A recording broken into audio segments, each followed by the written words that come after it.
Welcome back, you guys. This is the Art School graduate. Today, my guest is a principal designer, educator, founder, and community builder whose journey stretches from Richmond, California to professional basketball overseas to leading major companies like Microsoft while building his passion project, Inneract Project, a nonprofit that he spent many years opening doors for underprivileged youth through design. His story sits at the intersection of creativity, culture, purpose, and impact. Ladies and gentlemen, my guest today, Maurice Woods. Mo, how are you doing, man? I'm good, man. Thank you for that intro, man. I appreciate it, man. Nah, Really no do. worries, no worries. So let's see. The man that has lived several different lives. You've gone from athlete, designer, founder, mentor, leader. When you look back, what thread connects all those visions for you? That's actually a really good question. I think now that I've had time to sort of process my career because I'm older now, I think the one thing that binds all those things together is clarity of life. I look at, man, like some of the things that I did earlier in my year, some of the things that I'm doing now. And, it's very hard to accomplish a lot of things if you don't Mhm, have clarity and purpose. mhm, And sometimes you don't always understand that until you get older. mhm, And I think, family, is part of that equation. I'm a Christian, so I believe in God, and that grounds really everything that I do.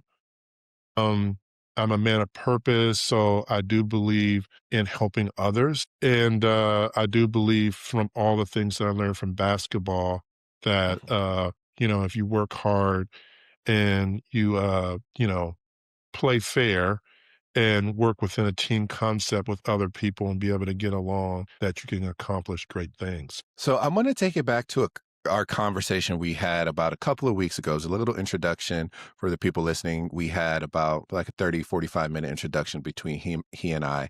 And one of the things I remembered you saying is first and foremost is I'm a designer. Why is it important that people understand that before they hear the rest of your story? I think the reason why it's important for me, and this is more of a personal thing, but I think designer really defines not only who I am, but how I think. And, as designers, we're, you know, constantly, working to try to either improve something or make something better, or leverage our skills to help people understand information, or it could be simply trying to develop something that we think will help people be better people in this world. And, my general concept around design is based on a broader purpose. I do believe that, as you look at what design is and you look at it from more of a macro level, Mhm, you see that all things around us are designed. And, that goes beyond just the physical things that we design, but you think mhm, about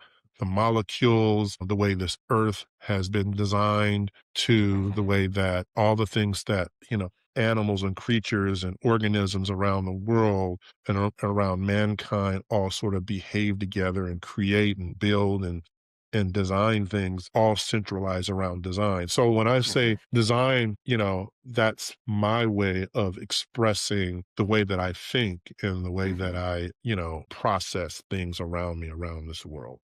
So let's take it back to the beginning, the essence of it. Before design even had taken up space in your life, what did creativity look like for a Black boy growing up in Richmond during that? Yeah, man. I mean, creativity for me it was more less about the act of trying to draw or trying to build something, Mm, but more about the creative outlet that was given to me through, art and the creativity of making things and building things and taking things apart.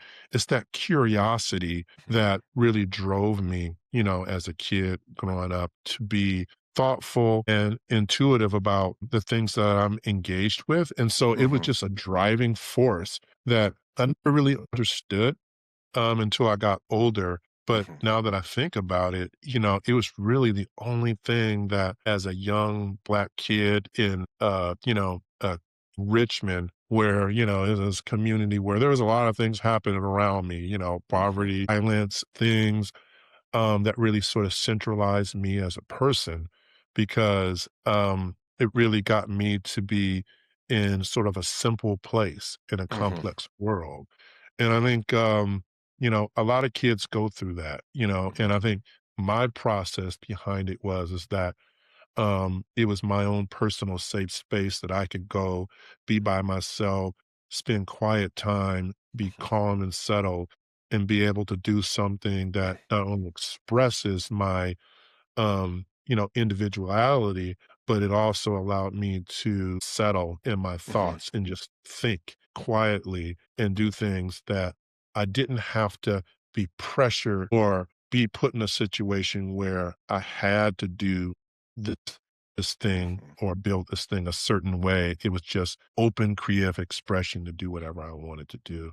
And that was a Mm. solace for me. Let's stay here for a bit. So you talk about like your upbringing and that environment and that like almost safe space to be you and figure it out and do these things. So how did that sense of pride and responsibility tie in for you when it came time to start making these more larger decisions of like, okay, I'm choosing basketball. Okay, you know what? I'm choosing design. So how did those play a part in your life? Well, I think, as a youth, I really didn't I really didn't understand a lot about what life held for me. I was playing basketball and where my life was, Mhm. and partially because that's all I've really been, exposed to. All the kids in my community were playing sports um, and we all hung out together. We all did things together. But at the end of the day, that's where everything centralized around. We were playing Mhm. football, we were playing baseball, we were playing basketball, we were doing it a lot. And it was also our way of, I think, really all the kids in my community, in my hood, we was all doing that just, I think, as a means for, community and being Mhm. together and being connected and staying busy and it in a lot of ways, it kept us out of a lot of trouble, but, along those same lines, it was still, felt like there was some level of purpose in the community aspect of being together, playing sports, friendships. We were all connected. And yeah, as I got older and I got to the University of Washington on a basketball scholarship, and then I got into design, even though I never knew what design was when I took the class, it was really that upbringing that really sort of brought me to this place where, yes, I did want to play in the NBA. That was my ultimate goal when I got a scholarship to play basketball at the University of Washington. But it was also this idea that, there are other things in life that I can do once I've learned, the general aspect of, how can I channel some of the other things that I was doing in my life as Mhm. well as sports into sort of a meaningful career for myself. And Mhm. so that's what I kind of took, it's like I remember, going to the University of Washington and being in design classes and I was the only black person there.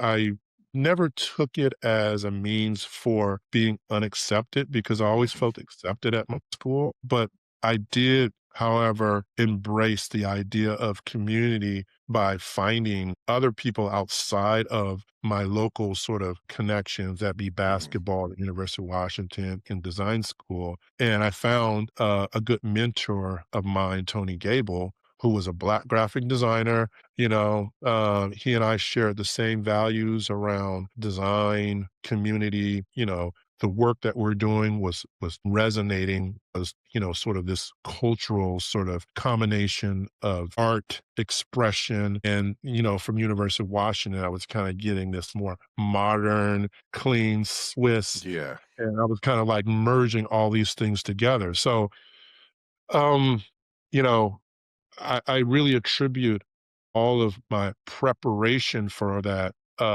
from my upbringing Mhm. because it's like I think that had I maybe not have, um, went through what I went through as a kid or being in the community that I was, I don't know, um, what kind of designer I would be at Mhm. this point because I think that I learned a lot about like, you know, um, you know, cultural pride and being a black man. What is it Mhm. like to be a black man in the hood growing up and being around all black families? My mom and dad were always together, but all my boys, not all of them, but a lot of my boys didn't have fathers, Mhm. and we were all together happy, just, Mhm. doing things together. And I think that that really shaped who I was by the time I was ready to go to the field that I went into, which was design. So I'm gonna take us back to the sports aspect of it because through our conversation prior to that, we both come from sports backgrounds and we both went into design. So I shared with Mo before we spoke how my first love and passion was football. I grew up watching it. I loved it. I played it my whole life. I never even thought of art as an option or design as an option. So, my question to you is this. At what point did you realize, or was there a conversation that happened to you for that light switch to hit to be like, you know what? Basketball may not be the end result for me here. Man, man, I can remember that thing like yesterday, dude. Like, here's the thing, and this is for, all the kids that are coming up and play sports and trying to figure out things. When you get to college, you get a rude awakening because, Mhm. as a young, high school basketball player who's had success at the high school Mhm. level, I thought I was the stuff, man. I was, a top center out of my area. And then I was going, to a Pac-10 school, Mhm. D1. And, I quickly learned when I got there that like, man, all the other players that I'm playing with are like top and come from, top scorers Mhm. or come from competitive basketball climates. And they're all hoopers. All of them was. So it's like, you are one and you gotta try to shine amongst that. Mhm. And I think in my first year, I was redshirted. And for those of you who don't know what redshirting means, that basically means that they sit you out the first year on your scholarship. They maybe want you to work on more development, or they want you to get stronger, or they may Mhm. want you to do other things. And they basically saying, we're going to sit you for a year and let you develop and grow. And that basically means that instead of being there for 4 years, you'll be there for 5 years. So I got redshirted my first year because I wasn't strong enough. Mhm. And I was certainly tall. I was 6'10", but I weighed like 198 pounds, man. So Yeah. I was like Wimby before Wimby, you know what I'm saying? And I was just like, oh man, this is kind of crazy. Man, I'm getting redshirted. You know, I think my first year went by, my first year of playing, which was my second year, came, and the competition was fierce. And I was just like, dang, I wasn't playing. And I was just like, all right, man, dang, I don't know if I'm gonna make it to the NBA. But at that point, I'm in my second year. Mhm. And, by your third year at University of Washington, you have to declare a major. Mhm. So I arrived at this point in my second year where I'm like, all right, I got to declare a major. My grades aren't that good because I never really cared about school and I was trying to make the NBA. That's what I thought I was going to Oh do. So yeah. I just didn't really care as much. And then I'm hit with this reality of, all right, dang, man, I don't want to go back to the hood with nothing. I Mhm. wanted to be able to, uh, take advantage of the opportunity that a lot of kids and a lot of my friends may not have had the chance to get. And I felt like, it's kind of disrespectful to that. Like I got an opportunity, man, and how can I not take advantage of that? Mhm. So I kind of got my act together and it was really at that moment that I was just like, all right, I ain't gonna make it to the NBA. I'm gonna have to figure out something. And then that's how I ended up searching and trying to find a major. And that's how I found design and Mhm. got into design. It was really not anything sexy like, well, I knew some people that were in design. I thought it was cool. It was literally like, you got to pick a major. I just flipped through a book. Me and my mother did. And she was like, you like to draw when you were young. What about this? And I was like, all right, I'm just going to take that. It was Mhm. literally that, dude. And so I got in there and I was like, oh, okay. And, the rest is history. So, what did playing basketball and then going overseas to play basketball, you had to stretch in major ways, especially culture, language, food. So, what did those years teach you that still you hold true to your own designs or even in your own work ethic? Yeah, I think for the first part, let's just talk about college because college was, great preparation for life because, Mhm. you know, I was not only just going to school, but I was on a basketball scholarship. So I was committed to sports at a major university where 75 to 80% of my time was taken up by basketball. So with that said, I spent a great amount of time trying to work as hard as I could to stay on top of all my studies. Mhm. And when I got into design school, there was certainly a lot of work that happened. I mean, just getting into design school was tough. You know what I'm Mhm. saying? Like I was, competing against about 300 students for, 20 spots, and I didn't even really know that at first. And then, after the second, I got past the first round and got in a second, I was like, man. Mhm. And so just to get into the school was, on top of playing basketball that was a big deal. Mhm. And then once I got into the design school, I would be on the road playing basketball, have assignments. My teammate is over, we were rooming together and my teammate is asleep. And I'm up in the middle of the night with the light on, working, putting paper up. And, back then, I'm old. Back then, we were cutting up paper and stuff, man. How old I am. And I was like, studying and, designing things, drawing, Mhm. sketching ideas, and doing all that stuff in the dark, dude. It was like real for me because I really loved Mhm. it. Yeah. And I think all of that experience really taught me about just discipline.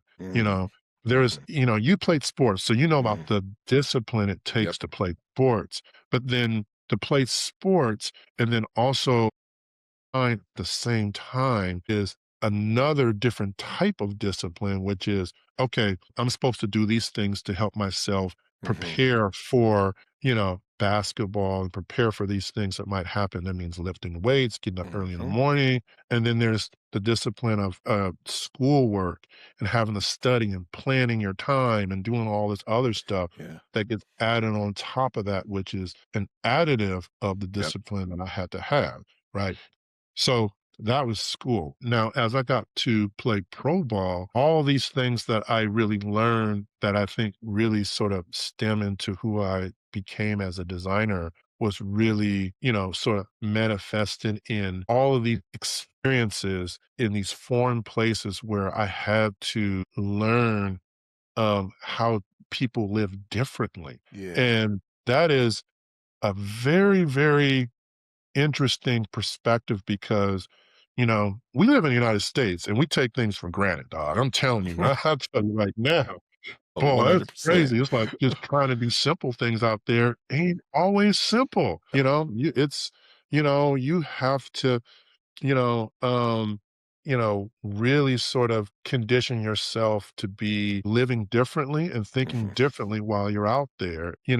For me, being out there in some part, my wife was out there with me, Mhm. but in the beginning, I was out there by myself and I had to fend for myself. I had to learn, how to speak Spanish, Mhm. to a certain degree. And, I was in Greece, had to learn how to communicate, had to learn about how people live, how people get around, how people drive on the streets, how Yeah. I had to learn nonverbal communication and read Mhm. people's faces and be able to understand when somebody's mad at me or when Mhm. somebody's happy, because I don't understand what they're saying. And I think those experiences were interesting. And then also, as a designer, dude, like you're out there and you're in awe of the way that different cultures design Cultures. things. So it's everything. Like, I think I was very aware Yeah. of all the ways that the signage and the billboards and the way that the magazines and the clothing and all of the different, cars and how all these things were, Mhm. somewhat similar, but somewhat different in a different Yeah. perspective. And those things shaped me as a designer because Mm. I remember when I was my second year in Spain, I designed like this. I wish I don't even know if I still have it anymore. Maybe I have it like some old files, but I designed like a little basketball camp flyer for the Mhm. team I was playing for. And it was all in Spanish, and I had to like Yeah. use like Spanish themes Yeah. and, used sort of motifs from the basketball team that I was on to sort of Yeah. incorporate that into the design for that flyer. And those things were fun back in the day, and I think Yeah. all of those experiences, talking with people, experiencing culture, food, language, ideologies, all sort of shaped me, I think, to what I became when I actually started designing. Yeah. And I'm glad you brought up the being the athlete and a student. That student athlete gets overlooked a lot, Yep. especially if you're in the design field, because we can't just sit and write papers. We have to physically create and build and put stuff together. And I think it sometimes gets overlooked, but the NCAA had it right. The majority of you will go D1 in something else. And Mo, you Yeah. went D1 in something else, man. You Yep. took that and you chased that dream of being a designer. But there's one thing I know we talked about was the reactions we mostly get. Like, here I am, a football player taking all these art and design classes. I'm looking around, I'm the biggest thing next to the door. You're the tallest, you're ducking your head coming through hallways, and they're looking at you like, oh, business is 340. This is the other building. So they're trying to Right. make sure we're in the right place. So, what have those reactions taught you about how narrow people's ideas are about about who can be in these creative spaces? Yeah, I mean, I think that question sort of summarizes my career. I'll give you a story. Years ago when I played on a team in Spain, I it's very interesting because I'm unmistakably tall. So that's like the first thing and it's funny, I was just talking with a friend of mine not too long ago about this, where, Mhm. as, a person who's 6'10" and then black and bald, I mean, everybody goes to the same stereotype all the time. Who you play for, what NBA team you play for, and all of that. So there's always this association with that, which, at this point, I've accepted it as fine. I think the more sort of troubling sort of perspective around it is just in the understanding that, not every black person is the same and being grouped into a certain stereotype that may either deflect from Mhm. my true personality and my talent or, sort of, develop some sort of stereotype about who I am as a person and how I Mhm. think.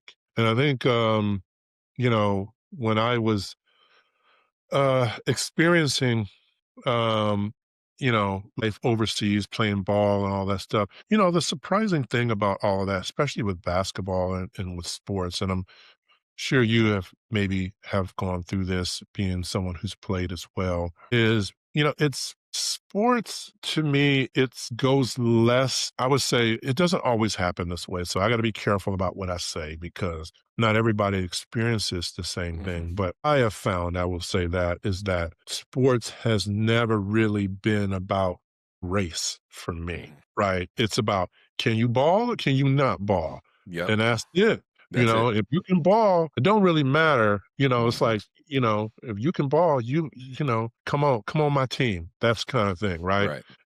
When you deal with corporate and you start to get into that corporate world, well, Mhm. it's slightly different sometimes. You have to behave and walk and talk a little differently. Mhm. Double consciousness, which is, I don't know if you're aware of Mhm. W.D. Du Bois talked about Yep. this, is very true. Like, you go in offices and you want to obviously be seen as everyone else. But it's very hard for you to obviously hide your skin color and who you are. Mhm. And then you also come with, how you were raised and the things that you aspire to be or the things that ideologically have become accustomed to because of the way you grew up. And Mhm. the customs that you have grown up, whether that be Yeah. your parents or the friends and who you hang with. So when those things start to come into play, it's a little bit different. And I think Mhm. that it's always been my mission in life is to help people that I mentee understand Mhm. that particular aspect of life, right? Which is it's like, yes, we want you to be who you want to be, but you also have to understand that we live in a world that doesn't see you the way you see yourself all the time. And you Mhm. just got to be aware of that. And it's not a thing that should inhibit you from Mhm. doing anything that you want to do, but you also got to know the game. You Right. got to know what your game you're playing in, and whose game it really is. Mhm. And once you understand that, you can do pretty good in this business. Mhm. And I think I've always attributed, all my experiences playing basketball, growing up in the hood and having the friends. I've always grounded myself on my boys, you Mhm. know, from day one. And it's Good. always been, that's who I am. That's who I'm most comfortable around. And I'm not apologizing for any of that Mhm. stuff, but I know that, when it comes down to, designing, you're not just living in a bubble. You have to design for everyone. Right. And what does that mean? So that means like I got to be sensitive to, everybody who I'm designing for. It doesn't Yep. matter the color, creed, or anything, religion, all that. So I'm very mindful of that, but I'm also mindful of the fact that marginalized people get left out. So it's helped me as a designer to be able to evaluate solutions to problems that I'm designing for with the lens of, okay, but what about that person? Okay, Yep. but what about this person? How does this person feel about that too? Let's not forget this person's going to be using it, Mhm. and I think those are, ideals that I've brought with me Mhm. that I want every Black person or every person of color to be able to contribute to this business. Design needs that. And we're constantly developing and designing things for companies that are designing the things of this world. And the reality of it is that 75, 80% of that is by the hands of white.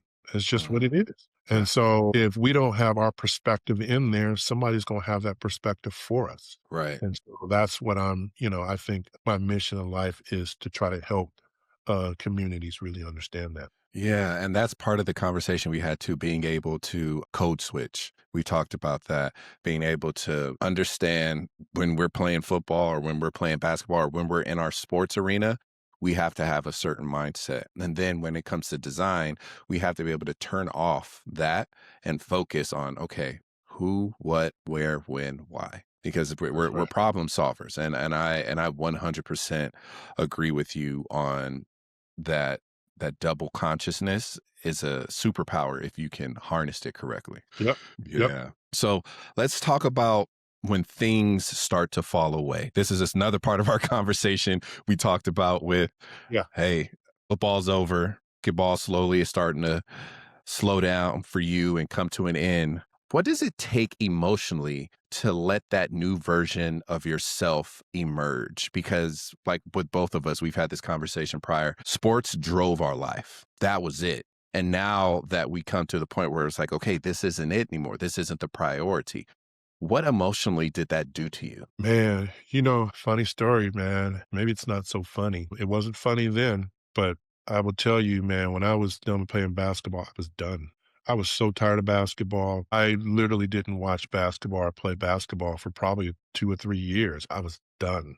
Yep. And part of it is, I worked really hard, and gave everything to basketball, Yeah. everything I could, man. And, it's the work tirelessly. And I think, towards the end of my career, I saw it coming. I knew it was there, and, it was the business that really drove me out.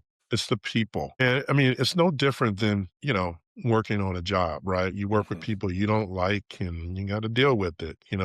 Basketball for me was draining for me because the things that I loved about the game the most had changed. Mhm. Yeah. I enjoyed being able to be out on the court and just play. And, when you play professionally, there's pressure, Yep. you're trying to win and, you're getting paid to play and then your agent is in your ear, the team coaches and sponsors are in your ear trying to tell you this and that. And then you got, the media is all over you. I was Yeah. overseas, boy, the media is no joke. Yeah. They just say anything about you and then people are mad at you. I mean, Yeah. it's brutal. Rough. And so emotionally, I was ready. I was done. Mm. And I think, it made my transition better because, for me, my mind was already in design before I retired. I was already Mm. there, to be honest. Right. Like my last couple of years, I was playing in Japan and I had my laptop out there. I was designing stuff out there, Right. it's Valentine's Day cards for my girlfriend, my wife Mm. then became my wife, designing like little posters, working on animation, because I had time after practice in a Yeah. foreign place. It's not like I'm in, a city where, I can just go out and, everybody speaks English and I can get along and get to places I want to go and know where to go and how to. I was at home. Mhm. So I took all that time to really work on my craft. And by the time I was done emotionally. And Yeah. I think, after about 2 to 3 years, that's when it really hit me because I was just like, Oh, "Oh, wow. damn, I'm done with basketball." Yeah. And that's Oh, honestly, man. I'm serious, Yeah. just like that was my time. It took me about 2, 3 years, and I was just like, "Oh, man, I really Mhm. miss the sport, dude, I really miss it." And, I was designing and kinda going through that period, and I had a rough start, getting into design, had a Mhm. rough start, and I was just like, "Man, maybe I do wanna maybe I retired too early." I kinda had that withdrawal, of like, man, maybe I should have played another couple of years and did Oh. this and did that. And I think that's what it was like for me. So it was kind of a Mhm. roller coaster. Yeah. It's like this emotional high of like, all right, man, I'm kind of ready for the new chapter of my life. This basketball stuff is kind of like, I'm just over it. You're right. And then I had like this mood swing about a couple of years after that where I was just like, dang, withdrawals, like, man, I kind of miss playing and I like Mhm. the aspect of competition and being on the floor and the physicality of the Yeah. game and trying to outduel my competitors. And, Right. that's what it was like for me. I was there. I'm not even gonna sit there in front. Like when I turned in my pads helmet for that last time, I didn't even watch football. And here it is, a kid that played flag through Pee Wee, Pop Warner, high school, JC, college. Like, you Right. know what I mean? It's just like that was my whole life. And I think I was at the point where I was just like physically exhausted, where it was like my body was just like broken. Yeah. Like I never had that time to properly heal. And now Um, I'm just like, I don't want to do it. I don't want to see it. I don't want to go anywhere. And it wasn't until it was like, I think mine was a little bit longer because I kind of just went head first into art just to consume yeah. me because I was kind of, idle hands get, you can get into trouble. So I just dove head first into art. And then that's when it was like, I think mine was about 5 years out. And I was like, Mm, wow, man, I haven't even watched football season will come around. Every Sunday I'm going somewhere else. I'm not watching football. yeah.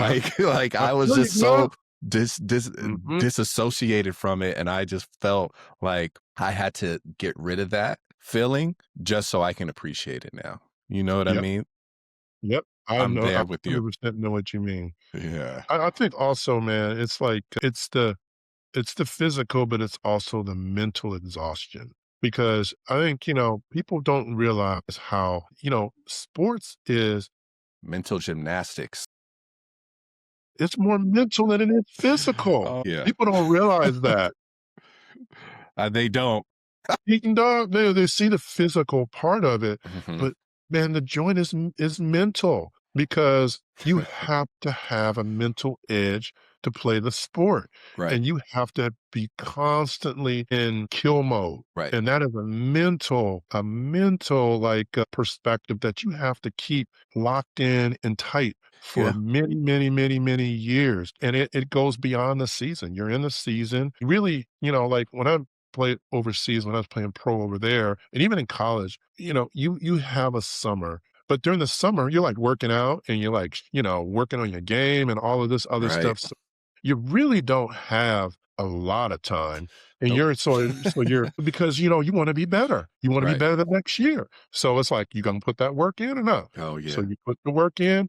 So it's just like the physical thing, mental thing of just like being locked in all the time. And then when it's over, I think the first thing I felt, man, was just like a little relief. I was just like, damn, I don't have to get up and go to the gym and work out. I don't have to 5 lift AM weights. workouts. Yeah, yeah, a little bit it was that, and then the other part of the mental part was like, "Man, I don't gotta deal with agents. I don't gotta deal Mhm. with team. I don't gotta deal with the media anymore. I can be left alone, and I can be I can relax." And that was the other part of it mentally that really kind of, like, tore me up quite a bit, Mhm. especially towards the latter part of my career. Okay, so let's transition from sports. Now let's push you right into this career of design. Your career stretches from agency work to startup life, from Yahoo to Microsoft. What has guided your career across so many different environments and platforms? Yeah, I think, this is a good question, and I hope that you have a bunch of young listeners out there that will Mhm. hear this, because this is, to me, the most important aspect of a career, especially in design is, and I learned this through sports, is, with design, you have to be vigilant about understanding every aspect of not only the business, but the the work ethic that it takes to be an exceptional designer. You Yep. can't settle for anything less than exceptional. And, you know, with sports, it's a little different because Mhm. you can be that guy on the bench that scores, you know, 5 to 10 points a game. When you're in design, and especially a person of color, to get that job, you gotta be exceptional, in my opinion. Like, you can't settle for anything less than that because Right. it's a lot of competition and you're working against a lot. We generally don't go to the top tier schools. Mhm. Some of us are grinding and doing studies at boot camps. Yeah. I was fortunate enough to go through University of Washington, which is a great program, by the way. Um, and I was lucky because I got a scholarship there, and they Mhm. actually happened to have a really, really good design program. And my work ethic, dog, was nuts. Like I was studying design all the time. I was designing for everyone all the time. Like, give me a free project. I was doing it. I just like, you can need a logo. I'll do it. I'll do it for free. And I was just doing Yeah. everything. If you ask me to put together a resume, I'm designing that. If Mhm. you ask me to put together a basic document, with some information, I'm designing that. I was always engrossed in magazines, and I was kinda nuts a little bit, and now that I think about it, I was a little excessive, but, that drove me in my career. That Mhm. set me up to be successful, and that's how I got to the places that I got to. I was designing for Nike. When I was done with, playing basketball, I'll tell you this story. I came home from playing basketball, and I was settled in Seattle because I Mhm. went to school there, and me and my wife were there. And then we moved back down to the Bay Area after I was done playing. And, if you remember, this was, I think, maybe 2000, 2001. It was a big dot-com bust at that Yeah. time. And so all the businesses, graphic design businesses in San Francisco and the Bay Area were all impacted by that. So nobody was hiring. So I'm going into that job market at that time, being done with basketball. Hadn't really worked at a design firm any place for about 7 seasons, 7 years, 8 years. And so I'm bringing my portfolio around, and I'm just like, it was crazy. Like literally, I think I I put together this like little CD. That Mhm. also tells you how old I am. Portfolios CD. on CD. Man, you remember that, man? And I'm like driving all over San Francisco and I was dropping off my CD. I was just walking into design firm, and that's kind of Yeah. crazy because it's like, who walks into the design firm? Right. And I just literally like walked in the design firm, gave the reception my CD, my portfolio, and Mhm. walked out the door. And I was doing that. I literally like had a sheet and I was just going to each one of them and just handing it off and never heard from anybody. I heard from one person and, he called me back and he was like, man, your portfolio is pretty good. And that one person, my boy Guthrie Dolan, you know, that callback was the beginning of, what really sort of set me off in this Mhm. field because once he had did that, that had given me a little bit of confidence because he was just like, yeah, you're a good designer, blah, blah, blah. And then he hooked me up with a little project here and there. He wasn't ready to hire at that time. He's like, well, I know this person, boom. And then I just started feeding off of that energy, dude. I was Mhm. feeding off of that. And that's what I think my starting career was like. It was just feeding off the energy, going to different AIGA events. I was talking to people that were presenting designers Mhm. that owned design firms. I was going to their talks. After that, I'm asking them questions like, here's my thing. I was in hustle mode, real talk. I was in hustle mode and Right. I was all over doing that. And I think that over the course of time, um, I handed my portfolio off to enough people where I got one person who was like, "All right, I'll bring you in for a freelance." Neil Zimmerman, Mhm. and he was like, "I'll bring you in." That's that's how I got my first, like kind of like a design firm after basketball Oh, dope. position, Yeah. and I was freelancing for him for a bit, and then, before I went back to graduate school. Yeah, yeah, it's just a crazy thing to think about. You know, I I tell people this not to scare them, but kind of to scare them a little bit because I want, my people to be prepared. And what I'm trying to hopefully communicate to everyone is that you got to get off your what to get Yeah. what you want.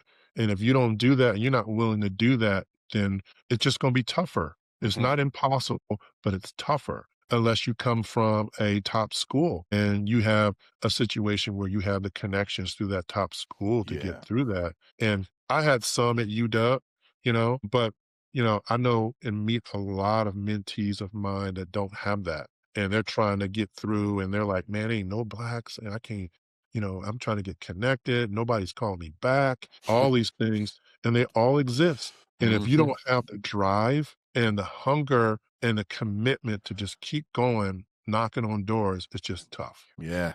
It can really deter you. It can really make you Yep. sit back and question.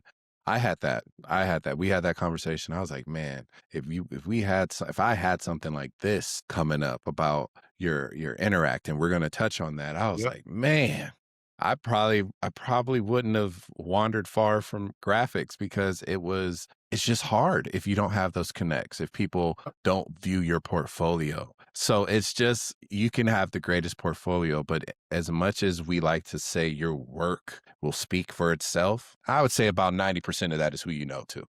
It is. It is about who you know.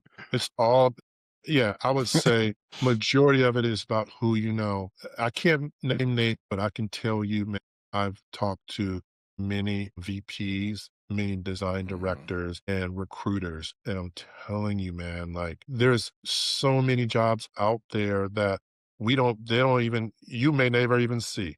You may Right. never even see it.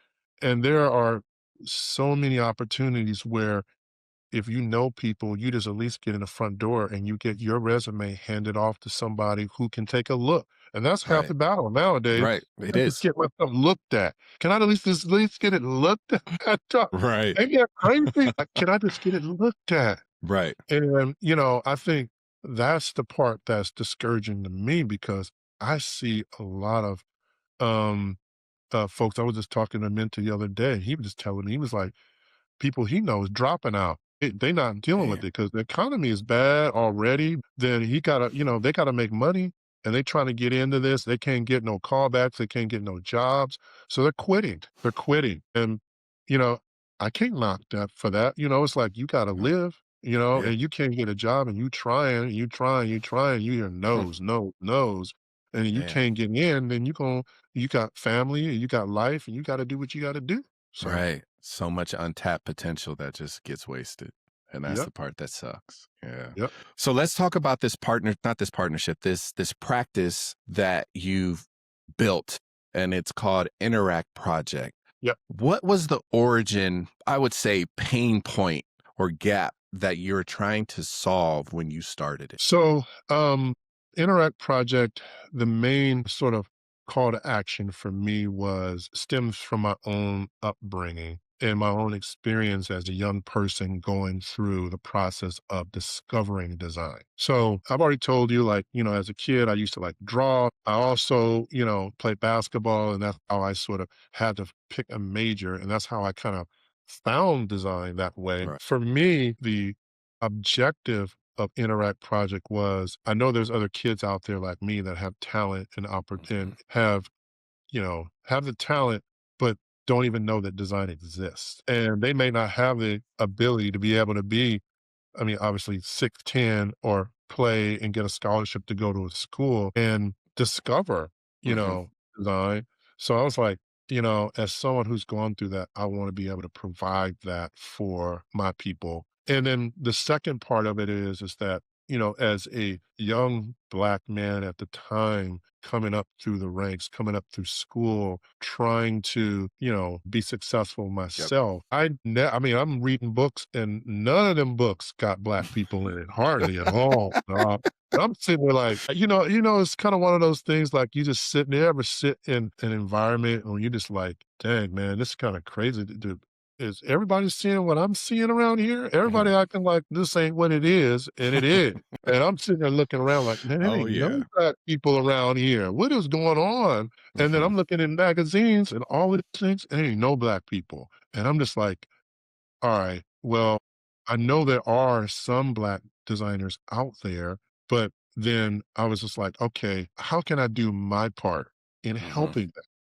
And I think it was Interact Project from the very beginning was never about, I got to solve the world's problems of trying to, get every Black person or every person of color in design. It really just started with me trying to do something to provide kids of color in communities of color that Mhm. didn't know about design, and then also contribute something to the industry that I thought would more or less definitely benefit from having diverse perspectives in the world, especially because design is the connector of all the things that we interact with, we are exposed to every Mhm. single day, every single minute. And yet, you know, a lot of those are not designed by people that look like us. So you started this project with 3 kids, and by the end of the first summer, you had 30. Yeah. What hit that made this grow to be this, like, huge, bigger than just something that was on a piece of paper? I think the thing that hit for me was, like you said, I started off with 3 students. Because keep in mind that, when I first started Interact Project and I was trying to, I was, when I first started Interact Project with just me, I wrote a proposal. I did it in my University of Washington graduate Mhm. class. And then I was like, I just drove to various different community centers and I was asking them, can I have my class there? And I heard a lot of no's, man. Mm. I was getting turned down left and right. And Yeah. I was just kind of like, dang, this kind of crazy, man. I'm doing this for Black kids community. I'm doing it for free. And I can't get a community center to let me have like 2 hours. Can I just get 2 hours? And so at that time, I was also part-time coaching, assistant coaching basketball. And I was at a community center in Seattle coaching. And one of the ladies there that was running that particular community center was going to West Seattle, at this place called Del Ridge Community Center. And I was talking to her about it. She was like, you can come to Del Ridge and do it. And that's how it all really kind of happened. It was like, Oh, wow. all right, I'm going there. And I just literally put posters up. I said, I'm having a free class. My first students that I had that actually showed up was about 3 students, 2 African American, 1 Asian. And it was just 3 of us in a classroom. And that was the Mhm. beginning of, I think, I can't remember. It was like June, man, June 2004, maybe. And then by the end of the summer, I had connected with a good friend of mine, Zithri, and he worked at another community organization called TAF, Technology Access Foundation, that was Mhm. run by a good friend of mine also named Trish. And, we started collaborating, we started talking. And before you know, I was working with his students. So I had like 3 kids, and then I'm now like 30 kids. Yeah. And I'm like, man, this is crazy. And then the work that they were producing was phenomenal, dude. Like Yeah. the inner was there. We were creating, we were being creative. The kids were doing really interesting work. And, you know, I think that set the model off because after that, the following years, University of Washington got involved and my design department there were like, all right, you can start having the classes here. So I started having at UW. And then I Mhm. was inviting all the students in there, which was an interesting model because now all the students from all these communities in Mhm. Seattle, Black kids were coming to a college campus and seeing college design work on the Yep. wall. And that's when, like a combination of actually doing the work, but then actually being surrounded in a college Mhm. that is actually doing design work. That's a pretty powerful thing that we're able to do. So what did that resilience reveal to you about the students and about yourself? Because I feel like having all those no's, you almost are sitting there, and I hate to say it, but questioning God, like, you gave me this. Why is this Yep. not happening? So what did Yeah. that resilience reveal to you within yourself and the students you started with? Well, I think what it really taught me, to be honest, and to be honest, like I still reflect on this a little bit today because it was a lot of work and it was a lot of heartache, long Mhm. nights, sacrifices that I had to make to actually be where I am today, and I had doubted a lot of the work and the things that I was doing, and the resiliency around it was really simply finding energy from the students and the parents. It was finding as much, I would say, as much as I possibly could around the people that supported the cause that drove me to continue on. Cause I'm gonna tell you something, man. There's a number I of know times it. I was gonna be done with IP. Real talk. I was done. I was like, Oh, no, I I can't believe it. do this. I can't this nah, man, I can't do this. It's too much. Yeah. And, I've had disappointing times and, you know, I was talking to my boy Chris Heimbuck, the other day. He's one of the guys who's dear to my heart as well when it comes to Mhm. Interact Project, especially because he and I have gone through a lot. He's helped me a lot with a lot of the work that I'm doing too along this journey. And we were reflecting about, an event. And you Mhm. talk about resiliency, starting Interact Project and the students and how all that energy flows into is one thing. But once you get into a point where you're actually raising money and you're Mhm. trying to build an organization and stay running this business and then keep your programs going and Yeah. then have a family, Mhm. and all these other things going on. Yep. Whew. And I Yeah. remember we had an event in San Francisco, and I was probably down to like, man, dog, I want to say down to like I ain't paying for stuff on my credit card. That's how it was. Me and my boy Chris, we held an event at SF Jazz in San Francisco, Mhm. and from that totally flipped our whole financial situation in literally a year. Oh, And then I was wow. also very fortunate because you know, my boy Luke Woods, he was at Facebook Mm. at that time and he was doing well as a designer there. He eventually became the head of design. Well, he was also, you know, a alumni of UW and he was actually after I started Interact Project, my second year of doing it, he was one of my TAs because he was Hmm. coming through after I had just left. So he already had the context of working in Yeah. that. And now he had moved down to the Bay Area, was working at Amazing. Facebook. And Wow. then that's how he and I sort of came together. And, the rest is history, dude. Mhm. So resiliency is, I have a whole respect for how God works in your life because Mhm. you never really know who he's going to bring in your life and put in your Right. life to do certain things. And it's very hard to doubt. I mean, it's very easy to doubt Yeah. because we can't predict the future, and we tend to, adhere to our own human understanding, which is Yeah. like, this thing ain't supposed to work because sometimes it ain't supposed to work, dude. It ain't supposed to work. And then, you look at it and you're like, man, from what I know, this thing ain't going. And then it Yeah. happened. And then that Yeah. teaches you something. That's what resiliency is, dude. And if Mhm. you don't have that level of patience and understanding around that, it's very hard to be successful in any Yeah. business, you Yeah. know? But can I share with you one thing I really appreciate? Because after our last talk, I actually went through your whole website and looked at everything. Can I tell you, I love the multiple entry points that these kids can get involved in. Like, I feel like for us, because we were able to go to college, we had that singular entry point into design, right? What you're doing, you have middle school, like to career. Like, you don't like, I think that is just brilliant. And I just want to know, Thank you. why was it important that you built it that way? It was important to build it that way because, and now see this, now this is where it gets deep Mhm. because it was important to build it that way because I knew from the ground one that people of color face barriers, dude. And you can't just kids learn just as much in the classroom as they learn outside of the classroom, and probably more outside the classroom if we want to be real. Our whole lives is centered around the things that we experience as people. Yeah. And so it was very important to me that Interact Project wasn't just a teaching institution or Mhm. program, that it was understanding that, okay, teaching is the given part. Like we can Right. teach, and Right. that's the default.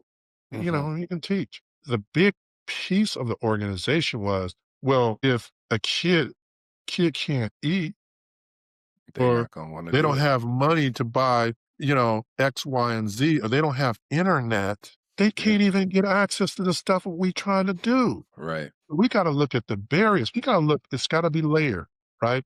And then it's gotta be like, okay, as a system, because that's what we did. We built a system.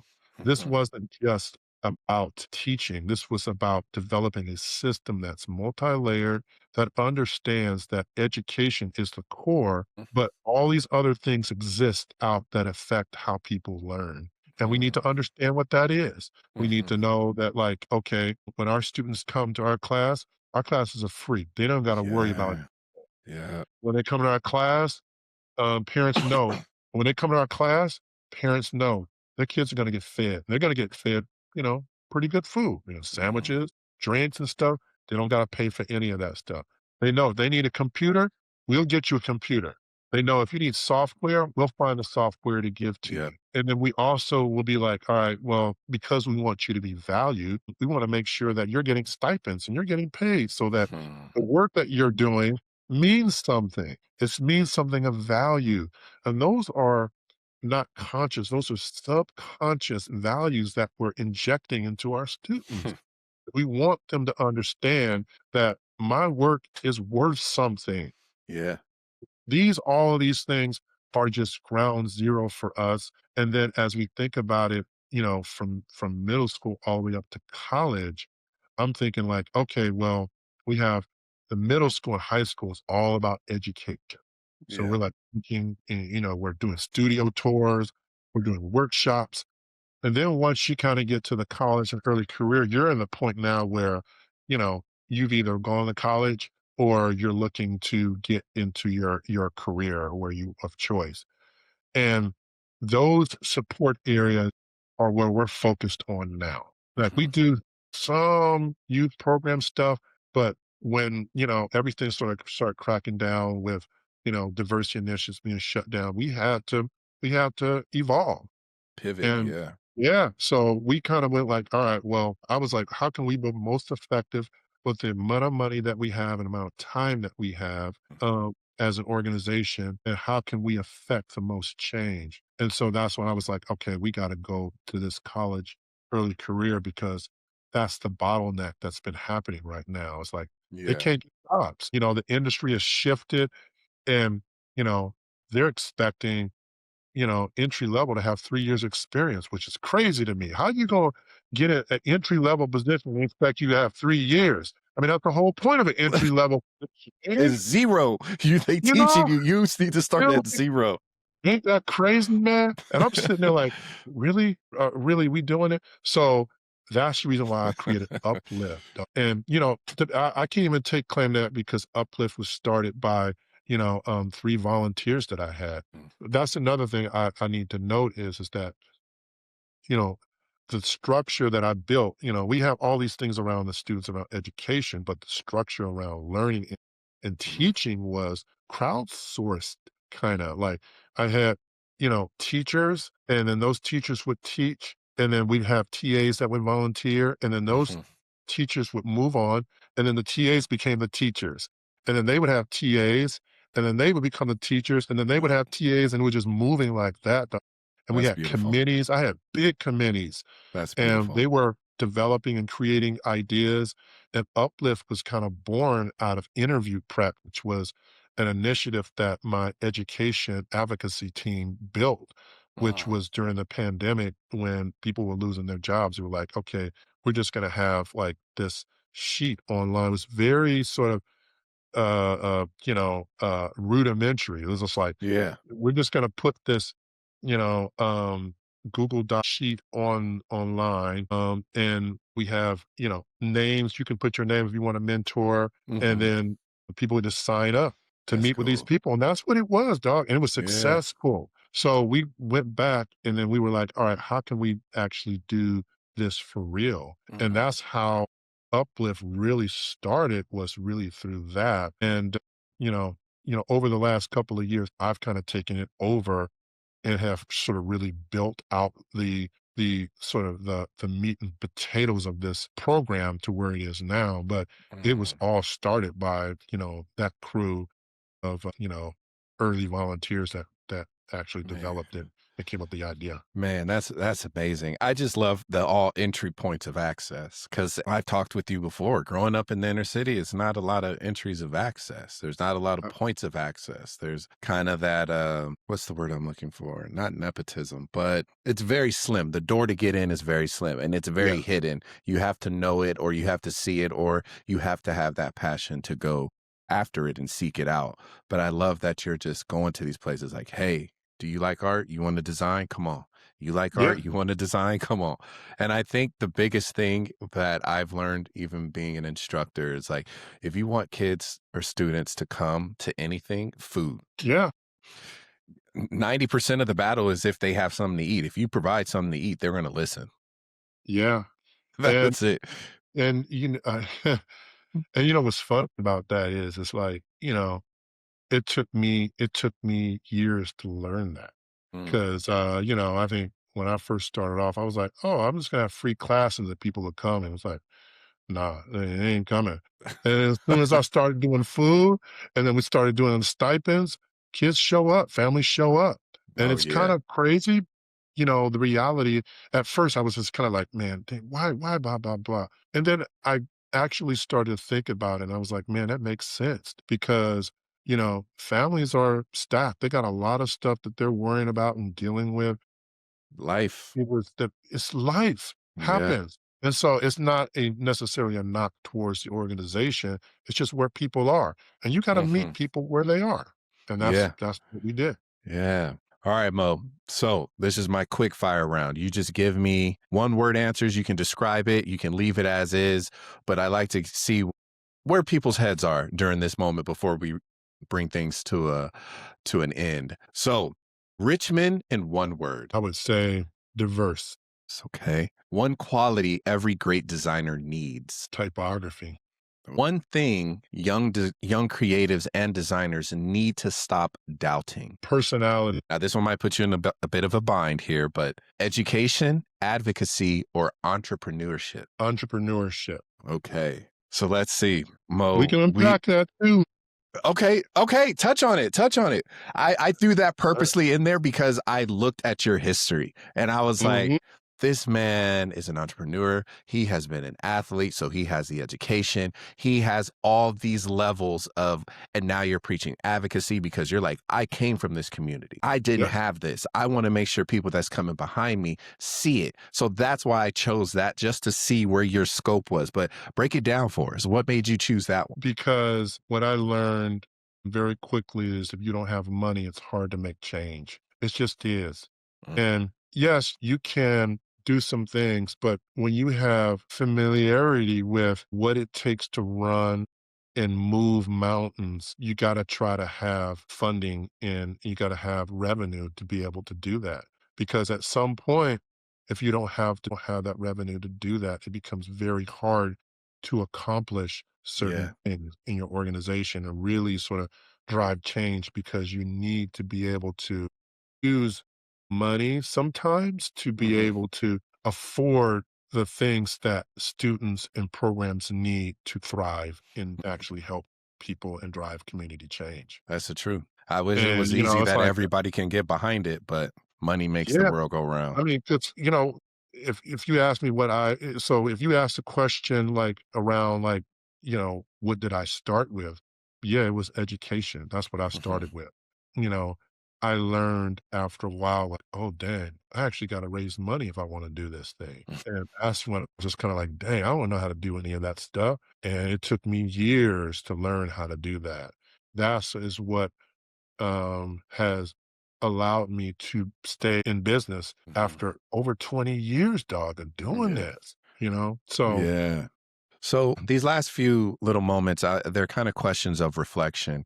It's just, I'm curious about how do you build a self that stays grounded when the world keeps projecting assumptions onto you? Because remember, we talked about that earlier, your height, your skin tone, how people perceived you. And it's like you're moving through many rooms that you may be the only one, like you said earlier.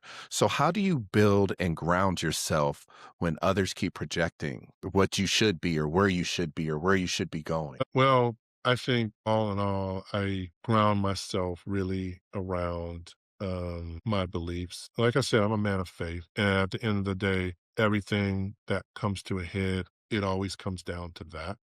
Like, Yeah. I'm secure in who I am. And, I know that if I ever waver, Hmm. and how I feel about things that I'm doing or not doing, I can always pray about it. And for me, I tend to feel better about where I am. I think the grounding of my spirit, having my family there, my wife and my son, my mom and my dad, brothers, sisters and their families, my boys, they all help me stay grounded because they know me, and they know the Yeah. things that I struggle with and they know the things that, I'm really good at.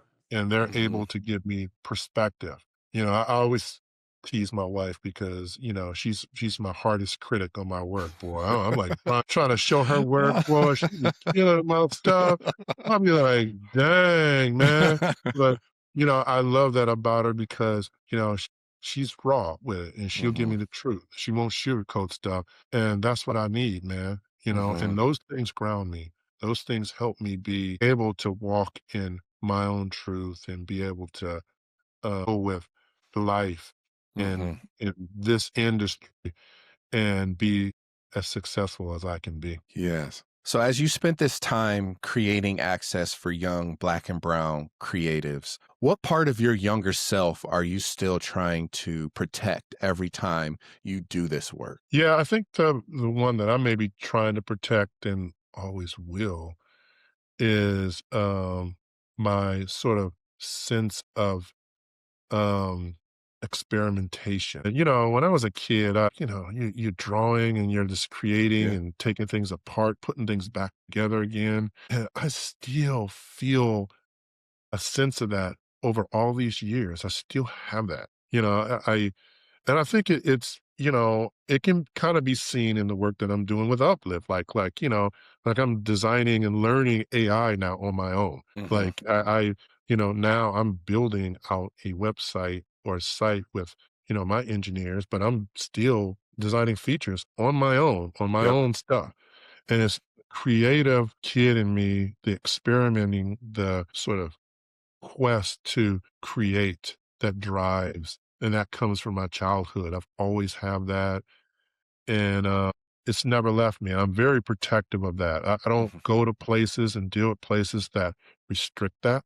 I mhm. just don't do good in those places. So I always try to be around people and be at companies where I think they will allow me to be able to, express that part of my personality. Yeah, we talked about that, how to stay relevant, you kind of have to self teach at this point. Like how I Yep. shared with you, I'm stepping into the realm of learning to build apps for this college level design course just to introduce it to the students because it's Yep. like everything is going a certain way. You'll get left behind. Right. That was our conversation we spoke about. It's like you will get left behind if you don't. It's not keeping up with the trends, it's keeping up with what is growing within this big arching thing of design. Yeah, and not only that, but, I think we all by now understand that AI is gonna be a big part of the way that our Mhm. business is ran, whether we like it or not.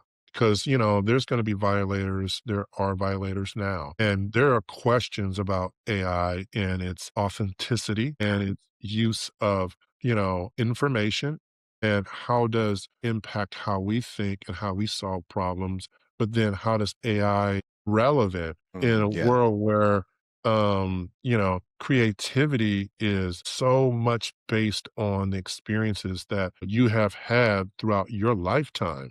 That's not a that's not something that you can look on the internet and find. And so AI is disseminating through millions and billions and zillions or whatever of just Mhm. data and information, but it can't it can't pull in my experiences as a kid in Richmond, California, growing up in drawing hot rod cars, and also, playing basketball and getting into fights in the street and talking with my boys with certain slang, like Yeah. all those things that make me pull out my sort of creative expression that are Yeah. ingrained in me as an individual person as well as King do. Yeah. So that is really the silver lining behind all of this is that we have to understand that AI is a tool and we have to learn how to use that tool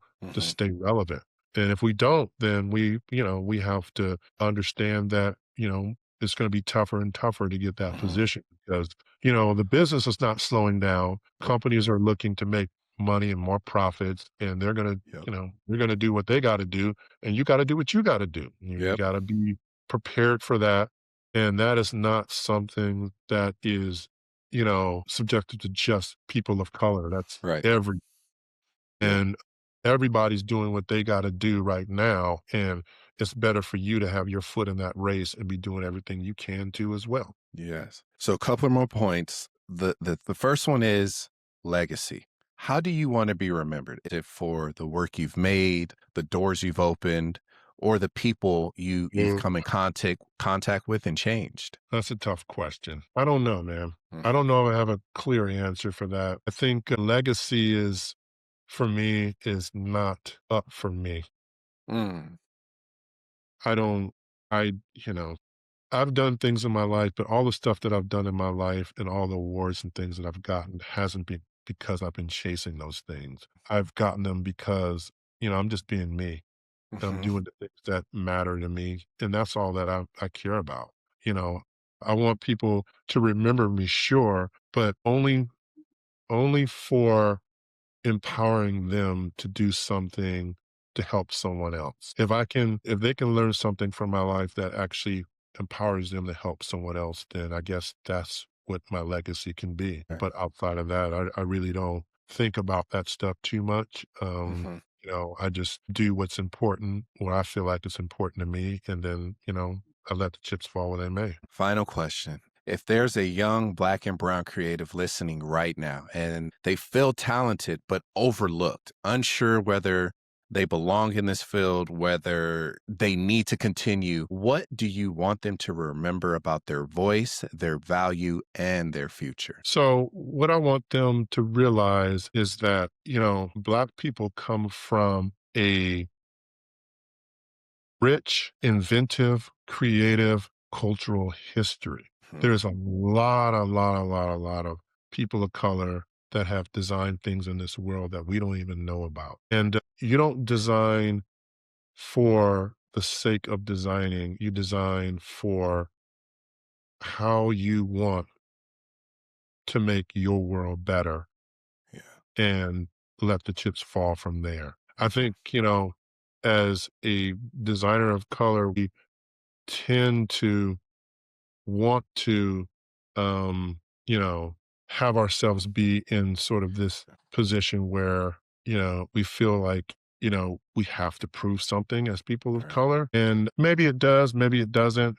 But I think really for me, it really wasn't about that. And I Mhm. think for those that are listening, I would just tell them to, channel the things that are important to them. Find out what really drives your interest and Mhm. go for it. Mhm. Because it's like at the end of the day, you want to be able to do work that means Mhm. something to you. And as designers, I talk about this all the time. We have privileged to a certain Yeah. degree because we're designing for people, Mhm. and people are using our stuff or seeing our stuff or engaging with our Mhm. things. So that gives us power. That Mhm. means we have responsibility, and our responsibility is to communicate clearly, to get things right, and be a source of truth, and to be able to Yep. tell that truth not only through the work that we do, but through the way that we live. And so, Mhm. um, like I said, you know, uh, I would just tell um, any black kid out there that's listening that would listen to me is um, it is inherently important for us to be in this business. Mhm. And as much and as daunting as it is now to be like, man, I don't want to do, Yeah. um, Yep. it's important that our voices are heard. And if we Yes. don't do it, somebody else gonna do it. Yep. And, I know it's easier said than done because cats gotta make money, and that's the reality of it. But you can make a lot of money in this business. Trust Yeah. me, I've Yeah. seen it. I know people that are making millions of dollars doing Yeah. design, and I'm gonna tell you, it's a very, very, very real thing. But just like anything in life, if you give up, you don't get nothing. You got to stay committed, and the more committed you are, more driven, the more focused you are, the better chances you have of succeeding. Yeah. Yeah. Mo, my man, thank you so much for Yeah, sitting man. with us today and having this conversation. Where can the people find you and what do you have coming up next? Yeah. So thanks for asking that. I mean, I Mhm. think, people can anybody who wants to connect with me at any given time. I'm on Uplift. Our platform is just upliftdesigners.com. I really want people to really think about joining because really what I'm building there is a network and a community for Black and brown creatives. It's so important that Yeah. especially at this point that we stay connected. Uplift is a platform that I designed through Inneract Project Mhm. to help young aspiring designers find professionals that are working in the business at some of the Mhm. bigger companies that are just willing to talk to you, willing to Yeah. look at your portfolio, willing to help you in any way that they can. And like we Mhm. said, connections is a big thing. If you know people, you have a better chance of making it. And so, upliftdesigners.com is the URL. I would go there. You can go to the wait list, sign up, and from there an email will invite you in, and then you have the free reign. And the other thing, last thing that I'll say about it is that the mentor mentee portion of the site is only just a tip of the iceberg of what we're trying to Mhm. do. Really, is the job marketplace that's coming, Mhm. which my goal is try to shower. Yeah. I really do mean that, like shower that platform with job opportunities. That's what I'm trying to do. To all my connections and people that are working or that Yeah. have committed to the platform, sharing opportunities as much as we can. And we're still in beta, Mhm. but we have an active base that's using it Mhm. and we're trying to build it. And At some point, I'll probably even start doing events on there, seminars where people that are in the industry, recruiters, designers, and AI are Hmm. able to just come in there and, subscribe, Hmm. So I think like we want to be able to build something that allows folks to come in and Yeah. connect. Right now, it's free. At some point, we're probably going to charge, but I look at it like this, we as an organization have to charge in order to continue doing the work that we do. And we've always been committed. We've never slacked from committing to this goal of trying to connect people of color to opportunities. And we, at some point will be charging to be able to get money to continue that because raising money is not easy. And so we got to start charging just so that we have the money to be able to support a program that's going to help everyone. Yeah. And that is a little bit of where we are in our world now. It's just like we don't support each other. It's just tough to have opportunities. Yeah. Um, I really feel good about what we're building at Uplift. The mentor and menteeship, you can go in there and connect with as many as people as you want. And then there's also the job marketplace that will connect you. And then the events eventually will come too. So Man, that's dope. I know it's a That's lot to dope. Nah, say, you're but good. upliftdesigners.com. Okay. Check that out. Yeah. Well, everyone, thank you so much for listening to our podcast. My name is Justin Robinson. I had the talented, the community builder, the guy every designer needs to just buy him a coffee and chat with, the great man himself, Maurice Woods, also known as Mo. And this is the Art School Graduate Podcast. We'll catch y'all later. Peace. All right, man. All right. Holla, holla.